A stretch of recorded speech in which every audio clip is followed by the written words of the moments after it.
As the 20th Party Congress of the Communist Party of China, scheduled for November 2022, nears, President Xi Jinping's authority appears to be slipping in the face of widespread public unrest and a rise in COVID cases. Xi's primary motive is to cement his presidential claim for an unparalleled third consecutive term in office, for which domestic stability is crucial for his administration at this precarious time. But trouble continues to brew in the paradise he had portrayed all along his tenure, with a record-breaking number of civilian protests occurring across China, coupled with several foreign policy failures. China is facing its deadliest wave of COVID-19 shortly before the Chinese Communist Party's Congress, making Xi's controversial zero-COVID policy a critical point of discussion, both at home and around the globe.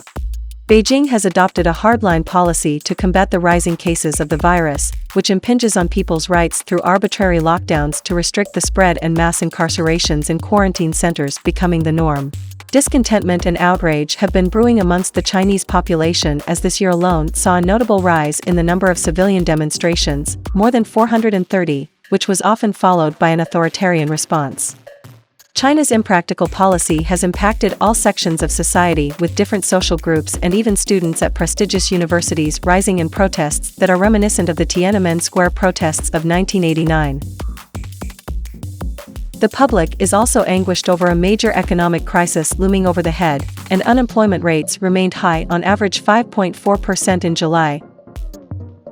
With rates of youth unemployment hitting 19.9%, China's economy is facing a dangerous cocktail of stalling growth, high unemployment, spreading mortgage payment strikes, and a banking crisis affecting the entire population.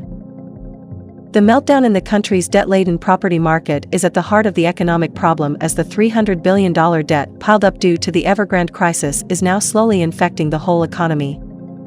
Xi has been attempting to put forward a strong China under his leadership, but the number of people fleeing the country and seeking asylum elsewhere has increased at an alarming rate, giving a contrarian picture.